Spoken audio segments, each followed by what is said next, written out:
Muito bem. Constantino, eu vi que você me pediu a palavra, mas antes deixa eu só tirar uma dúvida com o Serrão, porque ele traz um ponto importante. Você disse, Serrão, que o Roberto Jefferson sabia que seria preso. Sabia. E uma das acusações que a esquerda está fazendo hoje é justamente de que ele teria informações privilegiadas. Como é que ele sabia disso? Não sei, ele tinha suspeita, porque o cara xinga. Você xinga, vamos lá, experimenta você ou eu, a gente xingar uma ministra da Suprema Corte como ele xingou. O que vai acontecer com você que já estava em prisão domiciliar? Mesmo que a prisão seja indevida, ilegal, não deveria ocorrer, mas ele estava. Então ele sabia que o próximo passo seria uma prisão. E a prova de que ele sabia que poderia ter alguma ação da Polícia Federal foi que ele tinha escrito, estava digitado, está aqui, tem um documento dele, Levi Gasparian, no dia de ontem, com 3 páginas, com ele explicando tudo o que aconteceu com ele. Eu vou falar para você, se ele tivesse pego esse documento, só feito uma leitura desse documento, olha, isso equivaleria a 13 granadas e 13 tiros de fuzil contra os seus detratores. Agora, desse episódio todo, é bom lembrar um detalhe. O grande desgastado nessa história toda, por incrível que pareça, se chama ministro Alexandre de Moraes. O desgaste popular desse ministro, o que estão falando dele nas ruas, é realmente impublicável e lamentável. Constantino, você me pediu? Pedi. Não, e na verdade não só o que estão falando nas ruas, né? Hoje teve sessão uma comissão liderada pelo senador Eduardo Girão, a Carla Zambelli, deputada, falou coisas também bem interessantes sobre esse ministro, mas a gente nem reproduz aqui, talvez com receio. Mas eu concordo com o Serrão, né? Pegou muito mal tudo isso na postura do Alexandre de Moraes. Em relação à participação do crime organizado, isso tem assustado muita gente, porque está evidente, né? Eu não consigo ir fazer campanha para o candidato que eu prefiro em favela. Né? Então, essa questão fica sempre aqui, né? Por que um dos candidatos consegue ter entrada em favelas dominadas pelo tráfico de drogas, sem proteção da polícia, sem colete, e ainda se vangloria disso e ainda usa o boné que a turma que comanda coloca nos fuzis, né? E sobre isso também quero trazer aqui em primeira mão, que uma fonte minha me mandou agora o material, um promotor da Justiça Eleitoral do Rio de Janeiro entrou com um pedido para participação das Forças Armadas no dia da eleição, após aquelas denúncias, né, de que o tráfico de drogas estaria intimidando eleitores nessas zonas conflagradas para que votassem no seu candidato, e a gente sabe qual é o candidato, né? Não é, para dar uma dica, o presidente atual da República. Acho importante também o Serrão lembrar do caso da Bárbara Gância, porque a esquerda esqueceu disso. A esquerda, de repente, ficou chocada com o termo chulo e inaceitável que o Roberto Jefferson usou para se referir a Carmen Lúcia. Eu escrevi sobre isso muito antes desse episódio lamentável, né? Que era inaceitável ele falar dessa forma, mas que isso não podia servir de cortina de fumaça para o voto indefensável e absurdo da ministra Carmen Lúcia, que diz: cala a boca, já morreu. É censura, mas vamos aceitar uma censura temporária até o dia da eleição. Isso é inaceitável e indefensável, né? É um voto bizarro, para dizer o mínimo, mas não é por isso que vão reagir da forma que reagiram ou da forma que chamaram, por exemplo, uma menina de 11 anos, filha do presidente da República. O mesmo termo, um sinônimo muito próximo. E nada aconteceu. A Folha de São Paulo sequer pediu desculpas em nome da sua colunista, é ou não é?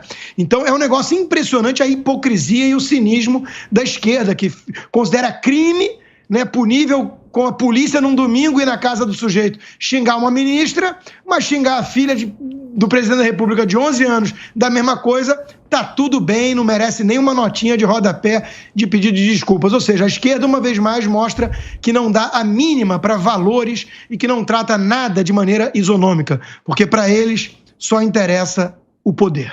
Pipeno, por favor. Não, dá a mínima sim. A esquerda fica chocada inclusive com muitos desses desvarios. E veja, a Bárbara escreveu sim esse tweet, a gente falou sobre ele na semana passada, e depois disso cheguei até a conversar com ela. Eu, por exemplo, eu não faria algo com aquele texto, naqueles termos. E a Bárbara escreveu sim de uma forma dura, de uma forma para chocar. Por quê? Para chamar a atenção para aquilo que tinha sido feito na véspera. E o que tinha sido feito na véspera? Ela está consciente de que é óbvio que você não vai agredir uma menina de 12 anos. Mas o que foi feito na véspera foi ainda pior. Por três motivos. Primeiro, né, o sexagenário imbrochável achar que pintou um clima com meninas de 14, 15 anos. Segunda coisa, ele até agora não explicou por que ele foi até o estabelecimento, o local onde as meninas estavam. E terceira coisa, a partir do momento de que ele, na avaliação, no julgamento equivocado que ele fez, ele considerou que naquele local estavam garotas de programa menores de idade, ou seja, um local onde havia tráfico sexual, exploração sexual de meninas menores de idade. Ele, imbuído de todas, né, de todo o poder que ele tem, poderia sim ter tomado alguma providência. E o que foi que ele fez? Nada. Tanto que a gente só ficou sabendo disso a partir do momento em que ele decidiu contar essa história em 3 lives, inclusive uma delas com evangélicos. E, por sinal, lives, trechos esses que não podem mais ser reproduzidos por aí, porque, inclusive, isso acabou sendo também vetado pelo TSE. Então, veja, eu não vi ninguém da extrema-direita em se escandalizar com o fato dele ter ido lá, atraído, supostamente atraído, né, pela beleza das meninas, né, pelo clima que pintou, e em momento algum ele ter tomado alguma atitude para, pelo menos, investigar o que era aquilo. Deixa eu chamar o VAR para isso aqui. Não, deixa eu falar, Serrão, deixa eu só responder tanta sandice. Responda, Constantino. Fake news e desonestidade. Não, desonestidade não. Desonestidade não. Ele foi lá para pintar um clima, que é a expressão que ele usa 3 vezes, 4 vezes Mentira, 128 lives, ele não usou isso nenhuma vez. Deixa eu falar agora. Fala. Cara. Espera um pouquinho. Eu ouvi suas sandices. Minta à vontade, o espaço é seu. A sua defesa do indefensável, que é a sua coleguinha, você passou pano pro que a sua coleguinha fez. E já voltou a falar do Bolsonaro. Porque você passa pano pra gente demente, que chama uma menina de 11 anos de puta. É isso que você é. Você é um cara que passa pano pra isso. Então vamos lá. Ela chamou e você tá defendendo e logo depois falou do Bolsonaro como se justificasse. Porque isso é quem você é, esse é o teu caráter. Agora vamos lá. Ele entrou lá com mais de 10 pessoas, pintar clima, é só ver qualquer entrevista dele, é uma expressão que ele usa todo dia com tudo. O próprio general Heleno disse isso aqui na entrevista pro Augusto Nunes no Direto ao Ponto. Terceiro lugar, estava muito óbvio o que ele foi fazer lá. Ele soube que era venezuelana, ele foi justamente trazer informação, como ele tem feito em várias ocasiões, e Roraima deu 70% de voto para ele, não é à toa, do que está acontecendo num país governado por alguém apoiado por Lula, que Lula sempre defendeu e gravou vídeo pedindo voto para Chávez e Maduro. Então ele foi mostrar, pedir informações sobre o que acontece num país governado por um lulista. Foi isso que ele foi fazer lá, com 10 pessoas... Tá? Então você está sendo desonesto ao tentar enganar a nossa audiência, que obviamente nunca é enganada por você, por isso que dá sempre sova nas enquetes, né? E para isso você resolveu passar pano para uma coleguinha que chamou uma menina de 11 anos de puta, Piperno. Então isso fica registrado. Então tá bom, fica registrado que o seu mito, para quem você baba ovo e tal, chamou as meninas de garotas de programa, ou seja, de putas. Chamou adolescentes de putas até em live de evangélico. E você não teve a hombridade em momento algum de tomar qualquer partido em relação a isso. E mais do que isso, vem dizer pra gente que é uma expressão, o pintou o clima que ele usa sempre, porque o general Augusto Heleno falou. Então agora eu também sou obrigado a acreditar. Ou seja, pegue aí as 128 lives. 128 lives de quinta-feira que ele fez. Ele não usou essa expressão nenhuma vez, seu cara de pau. Nenhuma vez. Várias vezes. Nenhuma vez. Você não viu nenhuma vez. Mais uma vez você mente. Você sabe onde mais tem prostituição infantil no nosso continente? Você sabe? Eu não tenho esse mapa porque eu não vivo frequentando. Né? Precisa frequentar, sei denunciar? Talvez. Então se ele percebeu que tinha prostituição infantil lá, ele teria obrigação de mandar alguém investigar aquilo. Eterno, onde mais tem prostituição infantil no nosso continente é em Cuba, porque é o desespero de quem não tem o que comer. O socialismo defendido por Lula, que sempre bajulou Fidel Castro e defendeu esse modelo, é o modelo que mais levou meninas e famílias... Me responda uma coisa só, Constantino. Prostituição infantil. Me responda só uma coisa. Suspeitar que venezuelanas estão fazendo isso é você inferir algo um tanto óbvio. Não quer dizer que você tem denúncia concreta para aquele caso em particular abrir uma denúncia. E o presidente sequer é investigador ou polícia. Então você está aqui desinformando que é a única coisa que você está fazendo na sua vida lamentável. Peraí. Serrão, antes você havia pedido o VAR. Sim, vamos chamar o VAR para fato bem objetivo. Toda essa visita de Bolsonaro à casa daquelas meninas foi absolutamente filmada. Tem testemunha. Não rolou essa história dele ter acusado as meninas de prostituição. Houve sim, para variar, a péssima comunicação do presidente Bolsonaro. Que o que ele criticou ali naquele caso foi o excesso de sensualidade daquelas meninas. Foi uma crítica dele.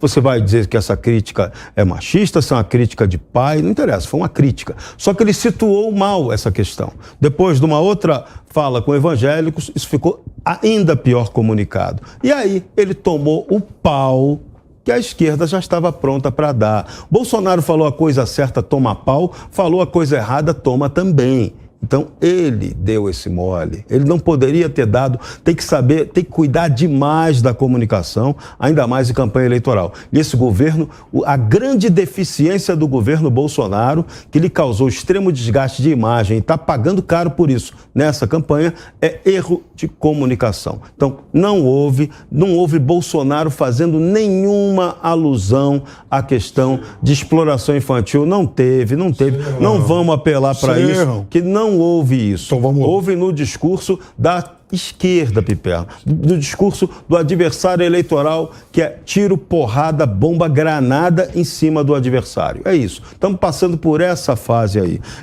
É igual a gente chegar aqui e alguém falar, olha, o Lula estava do lado com o prefeito Eduardo Paes do traficante, ex-traficante Celcinho da Vila Vintém, que cumpriu pena por tráfico de drogas lá no Rio de Janeiro. Estavam lá, posaram para uma foto juntos. Então, é isso aí, eu vou criminalizar totalmente o presidente Lula por ter tirado essa foto? Né? Então, está valendo tudo dessa campanha, né? Do outro lado, pode tudo, do lado do Bolsonaro não pode nada, isso está bem claro. Está claro, a justiça eleitoral, que deveria primar pelo equilíbrio, está faltando a ela. Essa imagem está sendo passada de desequilíbrio. Serrão, do presidente. Os carros da turma do TRE circulam com Lula, adesivo do Lula atrás, né? Só um minuto, vamos lá, por partes aqui. Você tinha que perguntar alguma coisa para o Constantino, Piperno, e eu tive que te interromper, por favor. O que eu vou perguntar para o Constantino tem a ver com o que eu vou dizer para o Serrão agora, a quem eu respeito muito. Serrão, então eu me comprometo hoje a marcar você no Twitter, no trecho da live do Collab, em que o Bolsonaro diz que as meninas são garotas de programa. Foi essa expressão que se levanta uma voz, então, presidente, elas são garotas de programa? Sim, garotas de programa. Foi isso que ele disse. Eu vou marcar você, vou marcar o Paulo Matias e quem mais quiser, porque está dito lá. Se ele disse isso, pau nele, ele errou. Da mesma forma como eu também estou cobrando do presidente Bolsonaro, ainda não vi, espero ainda ver, a ação que ele e a Michelle têm que mover contra a jornalista Bárbara Gância por ferir o Estatuto da Criança e do Adolescente. Você, claro, chamar uma criança de 12 anos de idade, não interessa quem ela seja, no dia do aniversário dela, de puta, só pela maneira como ela se veste, isso aí é ECA em todos os sentidos. Estatuto da Criança e do Adolescente. Bolsonaro tem o dever moral como pai, como presidente da República, de tomar essa providência. Porque agora eu não vi a providência. Só um minuto. Constantino. Não, sobre isso eu não vou nem comentar. Quem defende Bárbara Gância é tão podre quanto ela. Isso está muito claro, né? Agora, em relação ao TSE, que eu acho isso mais importante, que o Serrão mencionou, está muito claro, né? De novo, nós não vamos aqui fazer um simulacro de que as instituições estão funcionando normalmente no Brasil. Eu não aceito esse papel. Eu não vou compactuar com esse circo, com esse teatro ridículo, chinfrim. O Lula sequer deveria ser candidato, é tudo muito absurdo, né? Então, nós flagramos, eu mesmo divulguei também, chegou a mim esses vídeos, carros com a placa oficial do TRE para poder parar em vagas especiais e atrás adesivo do Lula, pedindo voto para a chapa do Lula e do Alckmin. Isso assim, isso é a pontinha do iceberg. Isso é só a forma de que eles perderam o pudor. Agora, o que o TSE vem fazendo, o TSE é uma extensão hoje da campanha do Lula. E todo mundo sério já percebeu isso. E a censura que está sendo imposta, está circulando uma imagem com o nome de vários veículos de comunicação anti-bolsonarista e pró-Lula. Tem lá vários. Globo, Estadão, Folha de São Paulo, Correio Brasiliense, Isto É, e blá, blá, blá, blá, blá. E tem um que eles chamam de pró-Bolsonaro, mas tem o Piperno, tem a Amanda Klein, tem o Guga Noblat, tem o Schelp e companhia, que é a Jovem Pan, que é plural. E a Jovem Pan é a única sob censura. O resto todo não tem problema de isonomia, de termos que são usados. Né? Você pode chamar o Bolsonaro de genocida, pode falar, como o Piperno disse, que ele sequer é um ser humano. Isso está tudo certo. Agora não pode chamar ladrão de ladrão. Não pode chamar de ladrão de ladrão. E as pessoas estão fingindo que está tudo normal no Brasil. Não está normal. Né? Essa eleição já está sendo manipulada, para dizer o mínimo, faz tempo.